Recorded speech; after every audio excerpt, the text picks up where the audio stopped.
Salutations chers disciples d'Avan et bienvenue dans notre 26e review consacré à l'anime Dai no Daiboken. Cet épisode, intitulé L'attaque des guerriers dragons, a été diffusé le 3 avril 2021 et nous présente le raid de la garde rapprochée de Barad pour capturer le jeune Dai.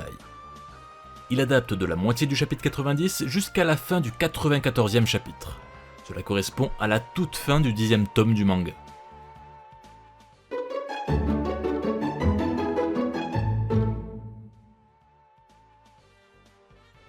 L'épisode de cette semaine a été majoritairement animé par 3 animateurs, dont 2 directeurs d'animation. La partie A a été prise en charge par Mitsuru Nasukawa. C'est sa première participation à la série et il est habitué à animer tout seul des épisodes. C'est une habitude qu'il a pris dès les années 90 avec Kochikame où il a animé une dizaine d'épisodes en solo. Depuis 2012, il travaille surtout sur la franchise Nippon Mukashi Banashi où il est character designer. Et il a pu animer des épisodes de la dernière adaptation de Gegege no Kitaro. Nasukawa est un animateur qui fait très attention au jeu de lumière sur les personnages, et qui n'hésite pas à mettre de l'ombre sur la moitié d'un visage pour accentuer cet effet. Et de ce fait, il était totalement dans son élément avec la scène de la prison en sous-sol. L'autre directeur de l'animation, Noboru Koizumi, s'est occupé de la partie B qui comporte les scènes d'action, et comme pour l'épisode 20, il est accompagné de sa femme, Kyoko Izumi. La mise en scène, quant à elle, est assurée par Fumihiko Suganuma, un réalisateur qui s'est fait remarquer sur Shirobako où il avait comme challenge de rendre des scènes de dialogue plus dynamiques. Et en parlant d'animation solo, l'opening s'est mis à jour avec une retouche graphique qui est toujours l'œuvre du seul et unique Naotoshi Shida. Seule la partie du refrain a été modifiée. Baran apparaît avec ses dragonniers et Dai et ses camarades sont dotés d'un tout nouvel équipement. Comme vous pouvez le voir, de nouveaux personnages font également leur apparition, mais évidemment nous n'allons pas vous divulgacher leur identité. L'ending de son côté est totalement inédit. La nouvelle chanson se nomme Akashi et est chantée par le groupe 1020. Celui-ci est un duo composé par Yusuke Saito et Yusudo, respectivement vocaliste et bassiste de Unison Square Garden, que vous connaissez peut-être si vous avez regardé Tiger and Bunny, Welcome to the Ballroom ou encore Kekai Sensen. Quant à l'animation, elle a été confiée à Mikio Fujiwara qui n'ont pas été chercher bien loin puisque c'est encore un habitué de la franchise Precure. Le tout est bien sûr corrigé par la character designer de la série, Emiko Miyamoto. Il a à présent le temps d'analyser ce 26e épisode et il est important de noter que c'est le tout premier nous proposant un contenu animé 100% inédit du début jusqu'à la fin. Un grand moment pour les fans du manga.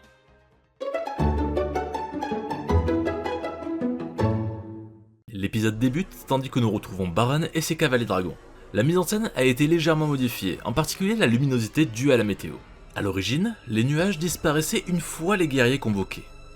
Ici, la scène est beaucoup plus sombre, probablement pour créer une ambiance plus tendue et pessimiste. Les modèles sheets des 3 guerriers sont conformes à ce que nous connaissions grâce au Perfect Book. Il est toutefois intéressant de noter que la couleur de peau de Laralt était prévue comme bleue à l'origine, mais visiblement elle a été changée avec le temps. Avec cette adaptation, on retrouve ainsi une teinte violette, comme sur la tranche d'un des volumes du manga ou sur la couverture du tome 7 de la réédition. Le travail réalisé en ce début d'épisode est très réussi. Les plans sur leur visage sont magnifiques, notamment avec un travail sur les ombrages du plus bel effet.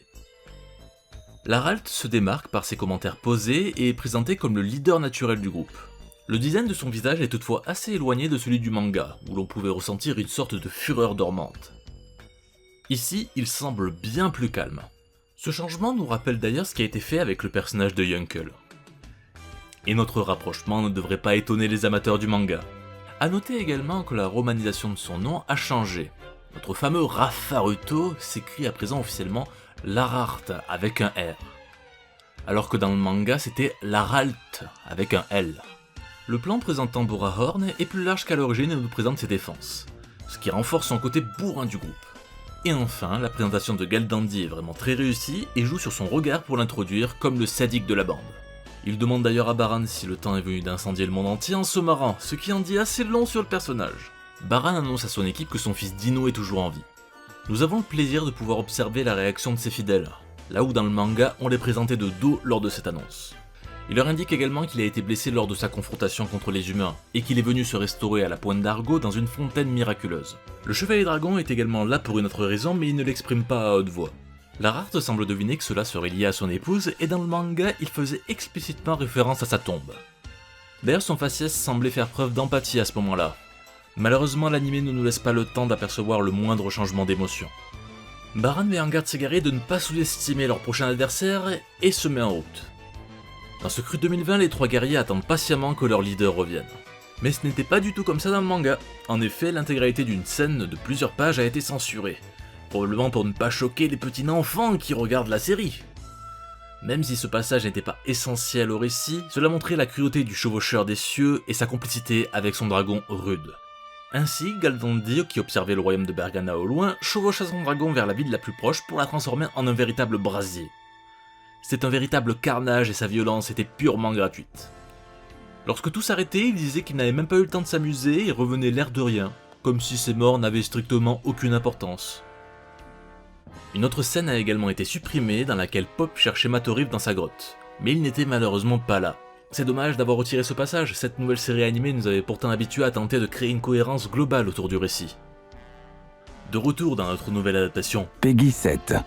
Baran semble paré et se rappelle une nouvelle fois de sa tendre Soala, dont nous ne savons pour le moment pas grand chose. Dans le manga, à son retour, il voyait qu'il y avait un incendie au loin et comprenait tout de suite qu'il s'agissait d'un des petits tours de Galdandi. Autre détail intéressant qui a aussi sauté dans cette adaptation, Larart indiquait dans le manga avoir amené son meilleur dragon pour Baran et on verra que ce ne sera pas si anodin. Baran débute son raid, l'occasion de partager avec vous cette double planche du manga absolument superbe dans laquelle les 4 guerriers se dirigeaient vers le royaume de Terran pour récupérer Dai. Du côté de nos héros, une demande d'audience auprès du roi de Terran a été formulée. Quelques changements ont été réalisés. Dans la planche de base, on pouvait voir l'ensemble du château, tandis qu'ici le plan n'est plus aussi large. De plus, Nabara indique pourquoi l'équipe a fublé Leona d'un titre de princesse et Crocodile note que sans cela, le roi n'aurait sans doute jamais accepté de les recevoir. A la base, ces échanges avaient lieu après que les soldats les fassent rentrer. En parlant du soldat, le symbole sur son casque a été modifié dans cette scène par rapport au manga, probablement pour rester cohérent avec le reste des planches d'origine, dans lesquelles le symbole est bien celui présenté dans l'anime. L'équipe est reçue comme convenu dans la chambre du roi dont l'agencement a été repris à l'identique par rapport au manga et dont seul l'emplacement des protagonistes a été revu. On pourrait être un peu surpris par le thème musical utilisé lors de leur entrevue. En effet, ils ont utilisé la musique de l'armée du mal alors que la discussion porte sur les chevaliers dragons. Du côté du roi, nous pouvons voir qu'il arbore une pilosité vert de gris tandis que dans le manga, la teinte était bien plus claire. La teneur des échanges a été largement modifiée. Dans cette adaptation, le roi semble en savoir bien plus sur le mal qui ronge Dai, en faisant allusion à une onde psychique, une fluctuation de la conscience émise par l'emblème du dragon. Dans le manga, rien de tout ça n'était évoqué, mais c'est un ajout qui semble cohérent étant donné que le peuple de Terran vénère le dieu dragon. Il est donc logique que son roi connaisse certains secrets concernant les chevaliers dragons. De plus, cette explication va sûrement permettre de justifier certains événements à venir, mais nous n'en dirons pas davantage. A l'origine, Leona voulait uniquement cacher Dai dans le château, et faisait part au roi de son désir de se battre et contre-attaquer. Le roi acceptait ainsi d'aider la jeune princesse face à son courage. Comme lors de l'épisode 22 avec son échange avec Pop, Leona répond au roi de Terran de manière plus posée que dans le manga, avec un regard toujours aussi déterminé. Elle continue à garder son sang-froid, ce qui sied mieux à son rang. Lorsque le roi pose son regard sur Nabara, il l'interpelle par son titre de voyante et demande à Merle de se rapprocher. Leur échange de regards a été bien adapté. La planche d'origine était emplie de mystères et on voyait que le roi pouvait ressentir son pouvoir. Nous pouvons d'ailleurs confirmer avec ces zooms à quel point la forme des yeux de Merle ont été revus, un peu comme ceux d'Amy. Cela a probablement été fait pour coller davantage à leurs designs finaux. Pressé par le temps, l'équipe enferme Dai et on perd d'ailleurs une partie du dialogue du soldat qui indiquait que les barreaux de la prison étaient infranchissables. Merle est attristé que l'on puisse traiter le jeune garçon de cette façon, mais Crocodile lui explique le danger de la situation. Et oui, Jamie, dans le monde animal, quand un œuf est clos, le nourrisson qui s'y trouve prend la première créature qu'il voit pour sa mère. Ainsi, si Dai rencontrait Baran maintenant, il l'accepterait naturellement comme étant son père. Cela serait catastrophique pour le genre humain. Nabara fait apparaître dans une boule de cristal l'image des guerriers fonçant sur le royaume de Terran, et nous pouvons voir chacun des guerriers un par un. La mise en scène d'origine du manga a été reprise, mais le placement a été un peu modifié. Il faut avouer que le dragon volant de Galdandi faisait quand même du rase-moquette, et les autres sont un peu trop collés les uns aux autres. Crocodile devine alors qu'il s'agit des meilleurs chevaucheurs de dragons de Baran. L'épisode reprend une autre planche du manga dans laquelle il y a un gros plan de Crocodile alarmé par la situation. Durant ses explications, ses pupilles disparaissaient afin de souligner la dangerosité du moment. On apprend ainsi que le niveau de puissance des 3 guerriers rivalise avec celui des Légas. Le roi des carnassiers, sans le dire à haute voix, comprend qu'ils ne seront pas au niveau pour les affronter. L'un des moments importants de Pop a été adapté dans cet épisode. De façon générale, la scène est fidèle, mais elle propose une vision différente dans cette nouvelle adaptation.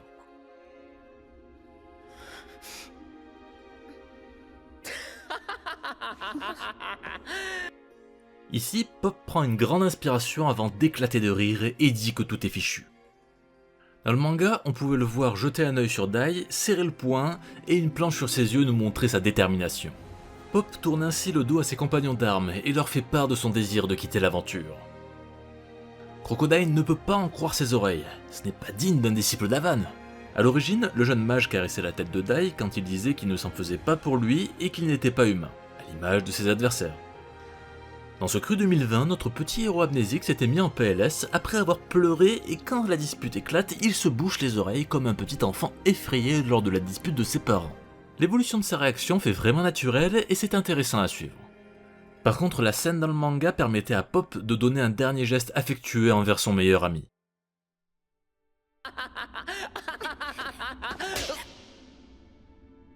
La princesse ne peut plus tenir face aux insinuations du jeune mage et lui envoie une gifle.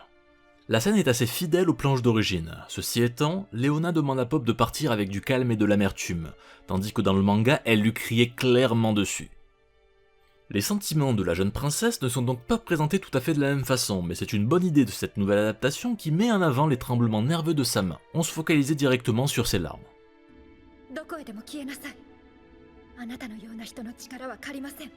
En tout cas, bravo à Saseyu Saori Ayami de nous livrer une performance aussi remarquable.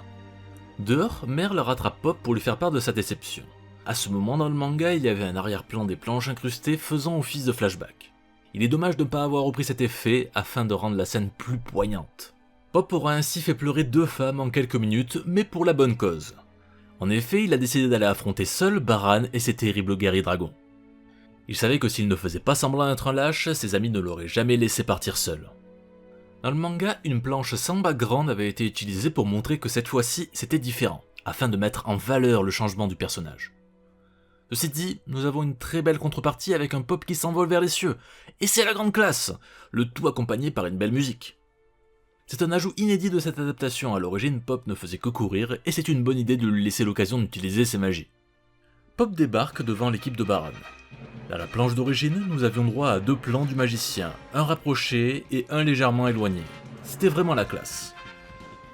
Ceci dit, l'anime montre dès le départ que Pop cache quelque chose derrière son dos.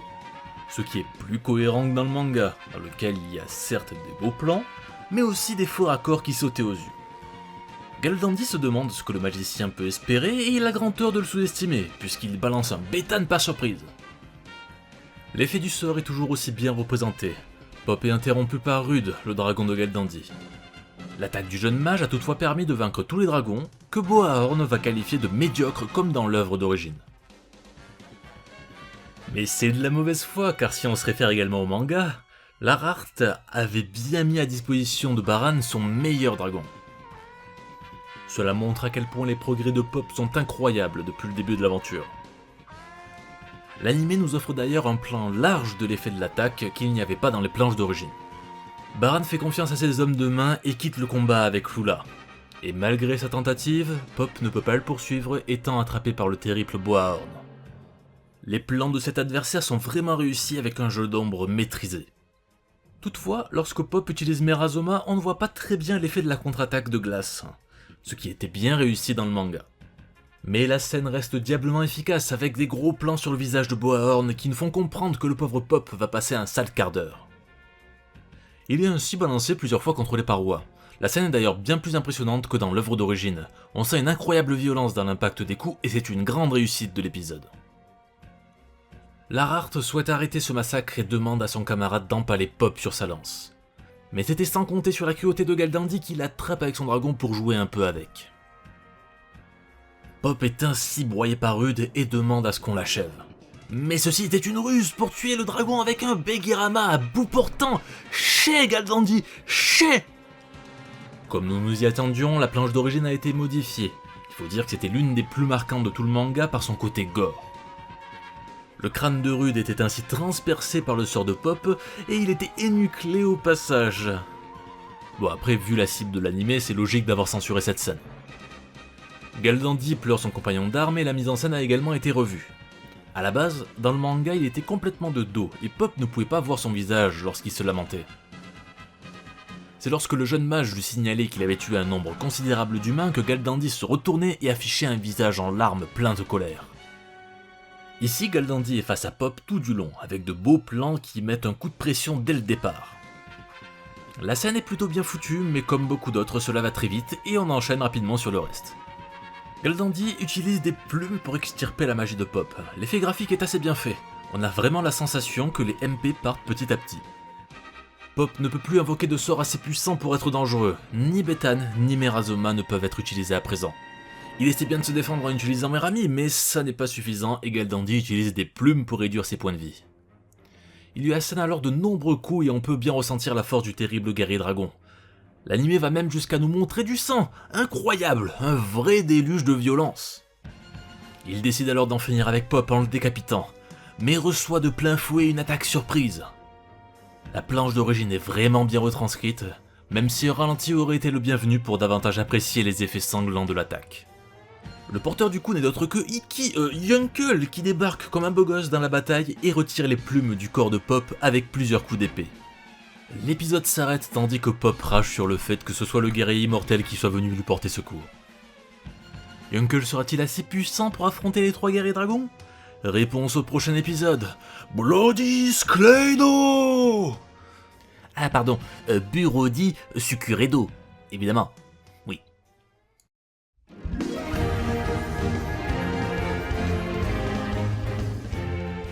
Cet épisode adapte un des moments clés pour le personnage de Pop qui décide de foncer tête baissée pour sauver ses amis, et bien des fans l'attendaient avec impatience.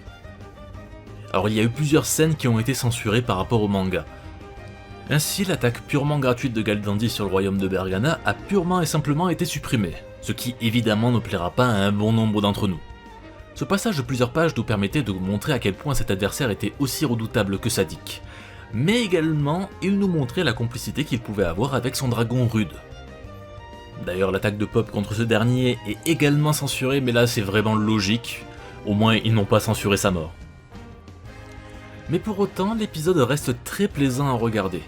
Quelques ajouts ont été réalisés, comme les explications du roi de Terran sur l'onde psychique et l'envol ultra classe de Pop lorsqu'il quitte ses ennemis. Graphiquement, l'épisode présente des plans vraiment superbes avec des jeux d'ombre appuyés qui rappelleront parfois le style des années 90. De plus, l'animation des confrontations est fluide et permet de bien profiter des moments les plus intenses. Ainsi, la brutalité de Borahorn et le sadisme de Galdandy sont bien retranscrits dans les scènes qui ont été adaptées. On pourra toutefois regretter un Lart un peu éloigné du manga lors de sa présentation, et qui semble un peu trop stoïque pour le moment. Nous avons hâte de voir comment il sera traité dans le prochain épisode qui adaptera une des confrontations les plus mémorables du manga. Cette 26e review est désormais terminée et nous espérons que vous l'avez appréciée. N'hésitez pas à nous faire part de vos commentaires et à vous abonner à la chaîne pour ne rater aucune de nos vidéos. Vous pouvez également nous suivre sur nos réseaux sociaux respectifs qui sont en lien dans la description. Allez, prenez soin de vous, chers disciples, et à la semaine prochaine.